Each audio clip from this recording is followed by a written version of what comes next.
Welcome everyone to episode 11 of Unspoken Podcast. I am Anna Paz, and today I have my very first interview that I will be sharing. My first guest, which is Aristóteles Kandimba, who is a Lisbon-born Angolan writer, researcher of African Bantu history, culture, a documentary filmmaker, and also a Capoeira Angola teacher and a student of Mestre João Grande. It was amazing to have this conversation with him. I've been wanting to have this conversation for a while now, and it will be the first of many. We have already agreed on that. And it was great because I think it's nice to have elders like Kandimba who also engage with research, and it's a way to have a reference as well, a way to, share knowledge, exchange ideas, and allow that, of course, to be a reference for the work that some of us who are coming after are doing as well. In the beginning of the conversation, there was a little bit of a sound issue, the first 4 minutes. But just so you guys know, I will start the conversation where the sound was working. But he essentially was explaining a little bit about his beginning, where his family is from in Angola, that he was born in Lisbon, when he went to the States, him and a few of his siblings, and how long he stayed there for. I think we will have another conversation, so I will ask him to elaborate on those beginning stages of his life. So thank you everyone for listening. I hope that you enjoyed this conversation. And when you went on this, journey of writing this first sort of book that was not, in relation to your poetry, how did you go about doing that, the research? I guess you were going maybe back and forth from Angola, or were you working mostly in Holland? No, I didn't go to Angola before the book was published. Okay. This is why it took like 10 years, exactly 10 years to publish the book. I started as something simply to keep it within the family. I wanted to have something available for the future family to know their family history through the names. Because that's what it is. Our names tell stories. It's not just about origins and meanings, but also the symbolism of a name, historical references. That's all part of the book.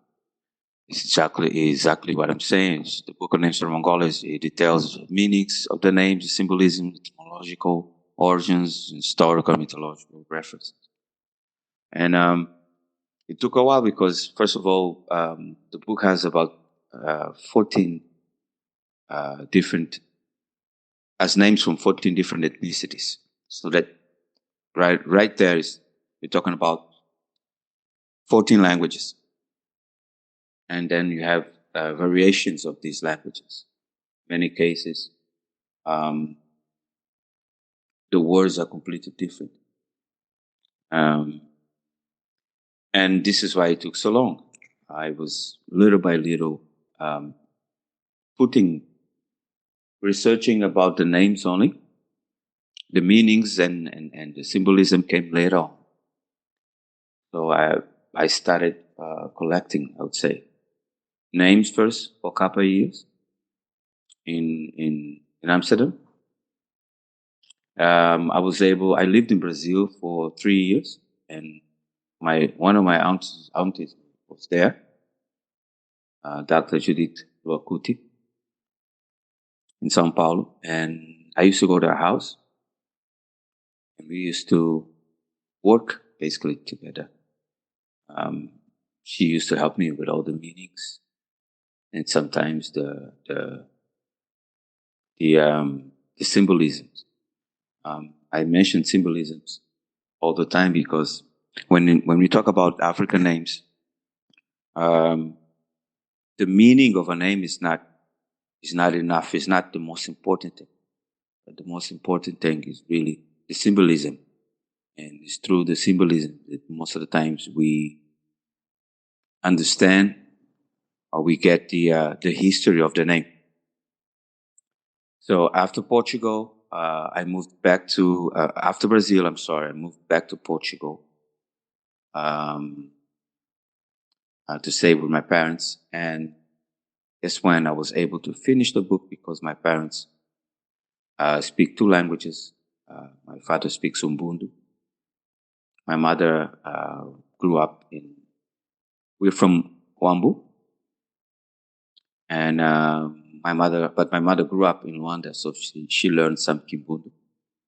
So I was able to work with them for long hours, especially my father, long hours.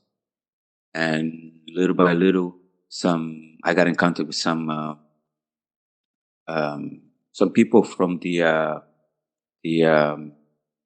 Instituto de Línguas Nacionais de Angola, Institute of National Language of Angola. And they started helping me, not just with the meanings, correct meanings, but the symbolisms as well. So that was a fantastic journey because then people started calling me. People from Angola started calling me saying that, listen, I did some research a couple years ago about some names from the Chokwe people, Nyanyeke people, and I would like you to check them. Maybe you would be interested to add them to your book. So this is not just my book. It's everybody's book in a way because people came to help. Once people realized that I was serious about it,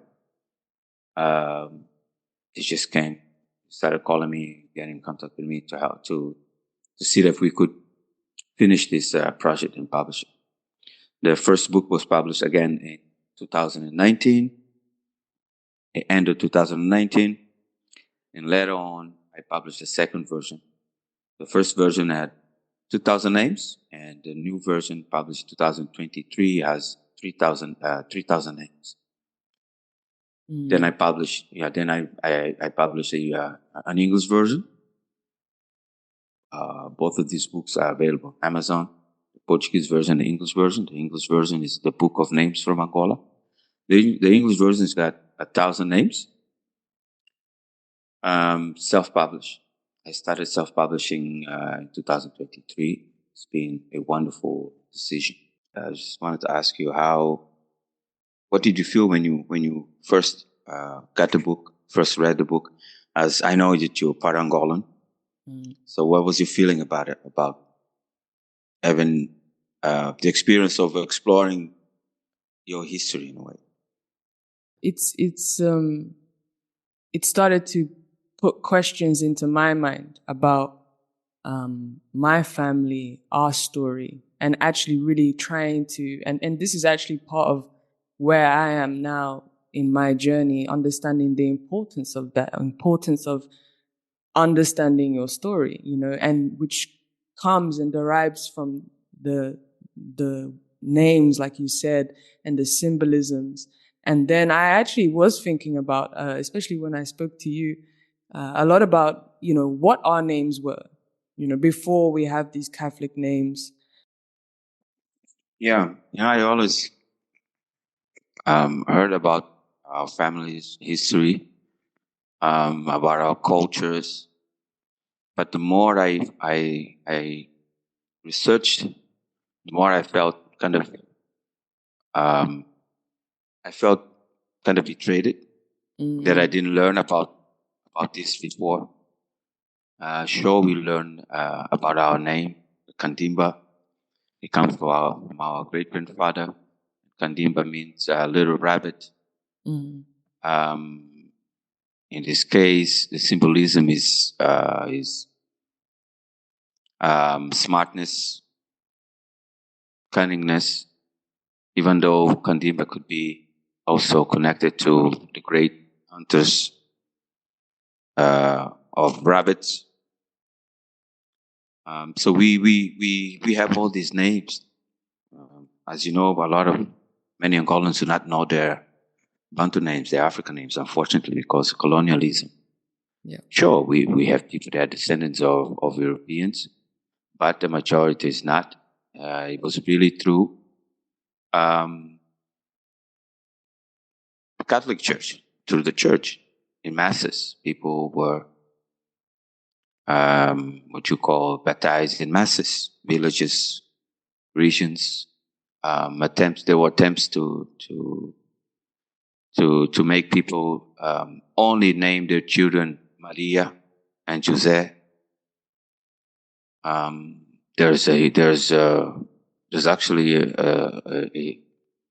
an incident that happened years ago when a village rejected this racist idea, colonial idea, and some people were killed by the colonial authorities for protesting.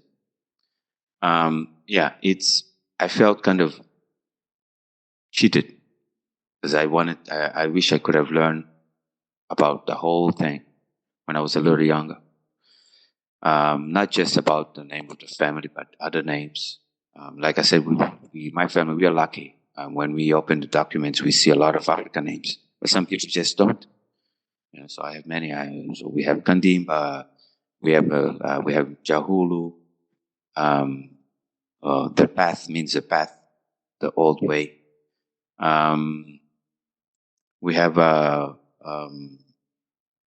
one of my grandparents was Sachingonge, means the snail owner. Why, I don't know. We don't know yet why. Maybe came from one of his ancestors. We don't know that, because that's, as you know, the systems work differently. I think we'll leave it for the end. I'll explain you how those systems usually work, or the naming systems. So we were very lucky, and that was my feeling. I felt like we were cheated, because there's so much. When we read these names, so many messages, and it really brings us back to our civilizations, our philosophies of life. They're all part of our names. Yeah. So going back to your question, the diaspora has been a part of me for a very long time. The States is very. It's not just culture, but racial is very. Is right on your face, right? You either learn something, or you just kind of live in another world. There are many Black historians, a lot of Black people that were into their roots, and it was a great time, because me and my brothers, two older brothers, we were exposed to a lot of things that we didn't know about Africa. It made us proud, and it was basically the beginning of everything. It's what made me the States, and my connection to the experience of African Americans or Black people in America made me the person that I am, the writer. I remember reading a book in high school. I would say I was around 15 years old, 10th grade, called Black Boy. It was an experience of a writer called Richard Wright, African American writer from the South, and the book wasn't new anymore. I think he published that book in the 50s, if I'm not mistaken, maybe 60s, and he tells us about his experience as a young kid, 10-year-old, 12-year-old kid, during those very racist times in the States, and I really connected. I was connected to the book, even though I was not coming from the 60s racism. It was very important to me because it made me. I learned how to talk about racism, what I had gone through in Portugal, for example, because it's a thing about racism, and we as Black people, we have to go through the whole process of learning how to deal with it and how to express ourselves. many of us we don't know how to express ourselves, and we prefer to not even talk about it. Let's not talk about it. Let's pretend it doesn't exist, and probably it's going to go away, which is crazy. So yeah, Black Boy was my first book. The first book I really read, connected to the Black experience. Richard Wright, and he's my biggest inspiration. And then from then on, I really wanted to become a writer. I wanted to publish books. That was my first inspiration. Black Boy by Richard Wright. Brazil comes later on. Brazil, I was already a man with all my experiences in life. Of course, always ready to experience other things, but Brazil was already. It's like I knew Brazil already because of capoeira. I started capoeira with a Brazilian master, Mestre João Grande, in the States. Before I went to Brazil, I was already a teacher in Holland. So of course, it's never the same. It's different. The thing is that when I was living in Brazil, I wasn't really too much into capoeira because I had a problem with my arms, so I was kind of resting, and I explored other things, and I was able to work with a relative. Just mentioned my auntie,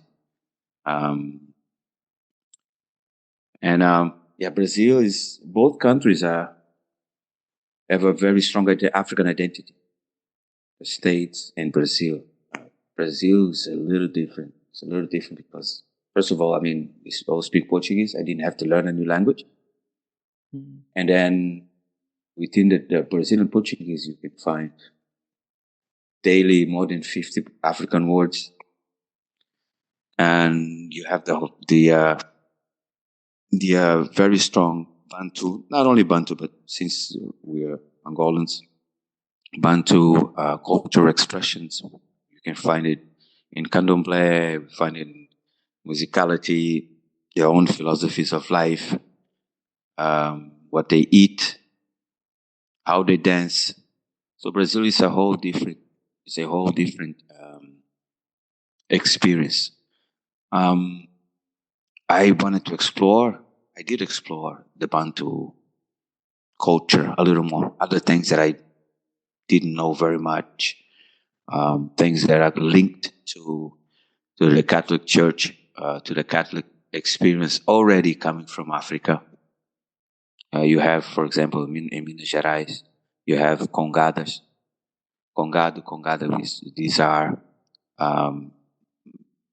it's a Catholic black expression, and where they have kings, African kings and queens, and people will sometimes forgot that the Congo Kingdom became Catholic very soon. Was it good? I don't think so, but that's reality. That's history. The first Congo king became Catholic in the 1500s, so there was a lot of influence already coming from Africa. Yeah, so you have congados, music, dance, religious music, dance. I hope people could see how wonderful it is. It's a very community-like atmosphere. Things, traditions are passed on within the family. Of course, you have Candomblé Bantu, Candomblé Angola. Now is definitely more popular than before. Even though the biggest is the Candomblé linked to the Yoruba faith, the Orishas, right? Yeah. But you also have the Bantu Candomblé linked to the Kisi. Mm-hmm. And I mean, you have Jongo. A lot of people don't know what Jongo is. Jongo is like a belly. It's a dance. It's a Bantu dance. Very similar to the dances we still have in Angola and the Congo, and which people strike with the belly. These are not from Bahia, from Bahia, because Bahian culture from Bahia is definitely more popular outside Brazil. So when I talk to people that know Brazilian culture, especially people from Capoeira, and I mention Jongo and Congado, they're like, no, I never heard of that. What is that? People stick to culture from Bahia only. They should definitely explore other African Brazilian culture. That's so interesting. I never thought like what you just said about the influence of African Catholics then, like those who were obviously had already transitioned and how they may have also influenced the cultural dynamic in Brazil in terms of how things were being, because I think people see it as so separated, like black and white in a sense, European, African, or indigenous. But then, yeah, I guess we forget at what point in the history where there was already that transition happening, and then how that might have influenced already, the religious or cultural landscape in Brazil. It was a young lady from the Congo Kingdom called Kimpa Vita. I don't know if you heard of her before. And Kimpa Vita was believed that she was the reincarnation of Saint Anthony. So she started a movement called Antonianos, the Congo Kingdom, to expel the Portuguese, because they believed that the Bible, that they were the people of the Bible. They believed that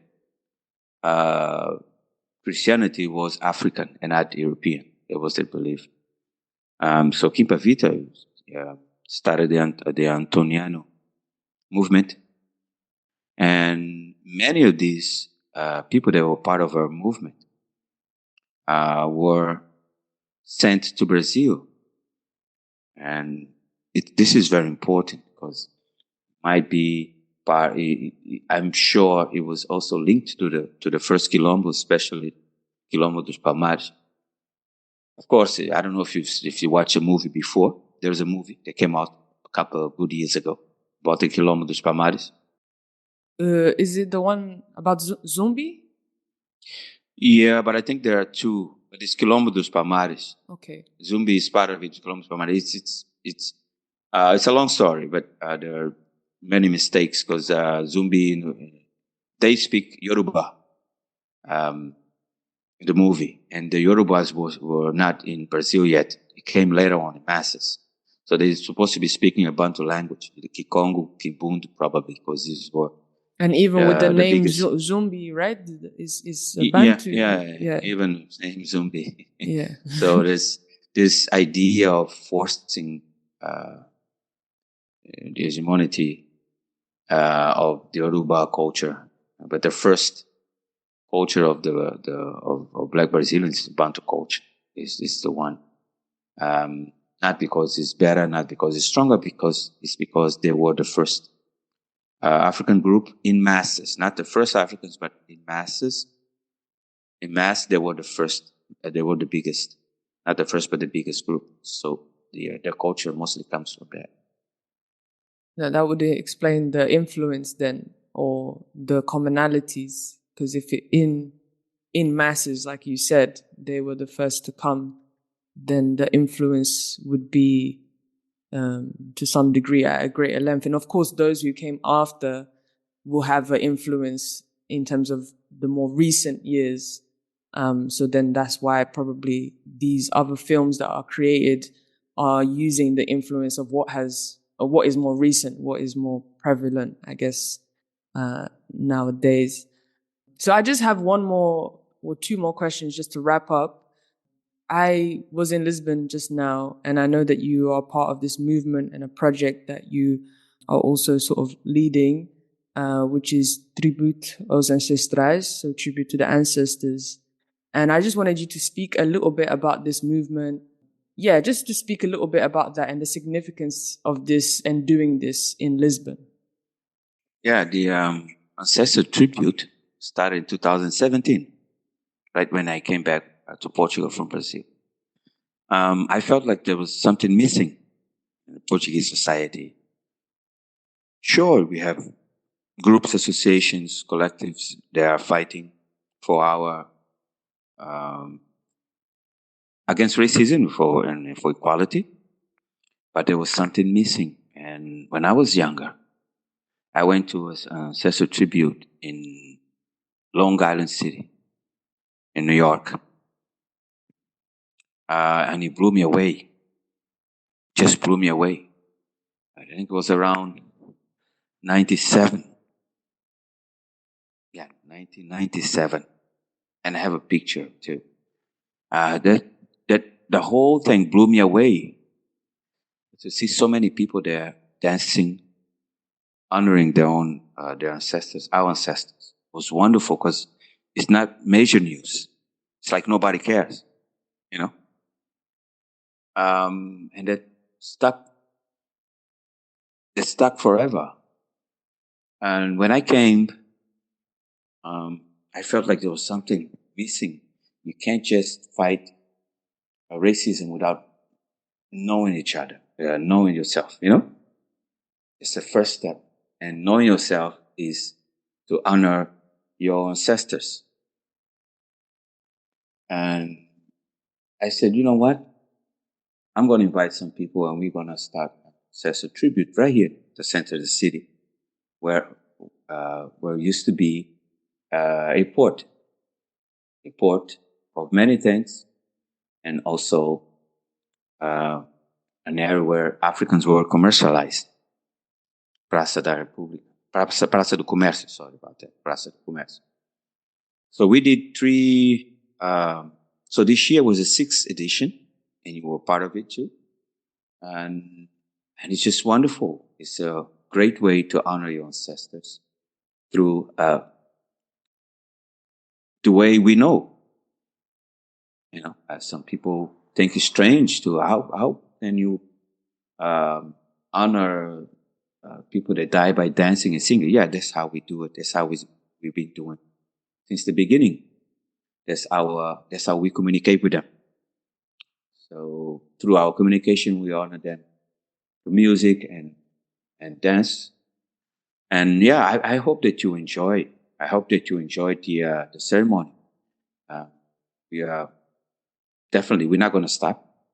We're going to continue, and we are hoping that we hope to get the message through. We want society, Portuguese society, to recognize the Atlantic slave trade as a crime against humanity.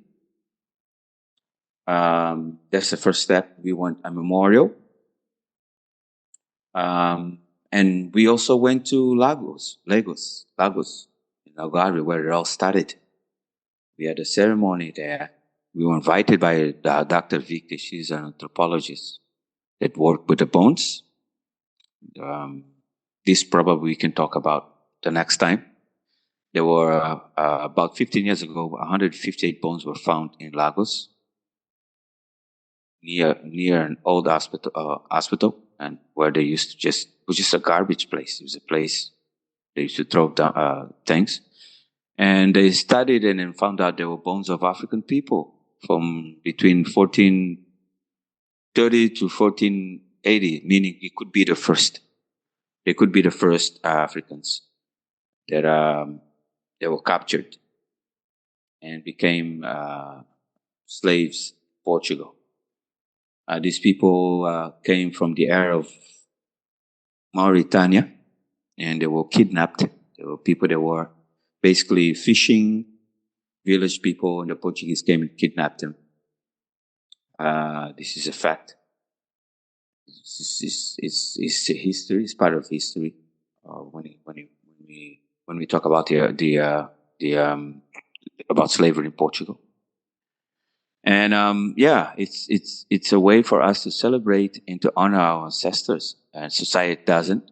People don't talk about it, and we want to make sure that we continue.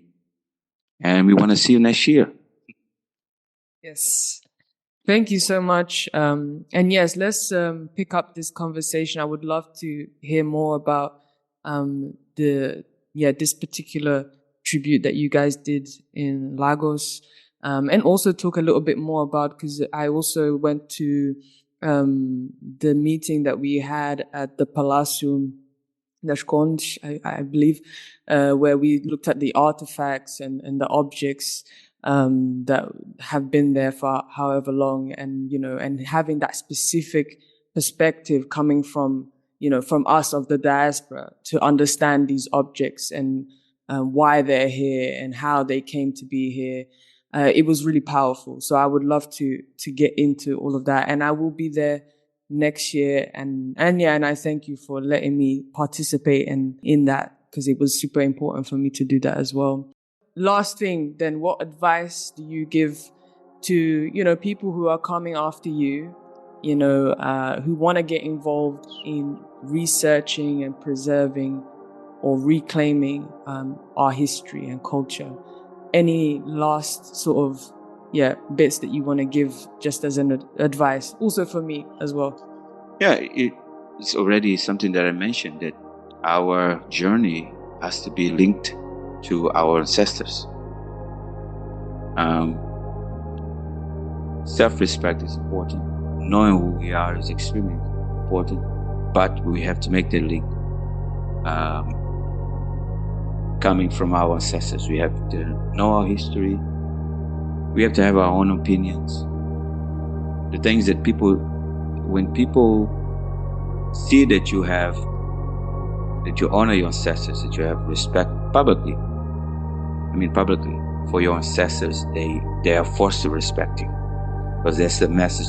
That's like saying, I know who I am, and there's nothing you can do about it. I believe that people have less respect for you once they notice that you have no respect or consideration or links to your ancestry. It's easier to humiliate you, it's easier to dominate you, it's easier to control you. So let's make that ancestral link, which is part of our self-discovery. Thank you so much, Kandimba. A pleasure to speak to you finally, and thank you for taking time out. I know you're a very, very busy man, but I'm sure this will be the first of many conversations that we will have. So thank you. Yeah, I really want to come back. Thank you very much for the invitation. Thank you everyone for listening to this episode of Unspoken Podcast. If you enjoyed it, please like, share, subscribe, share it with your friends, and I'll see you on the next one.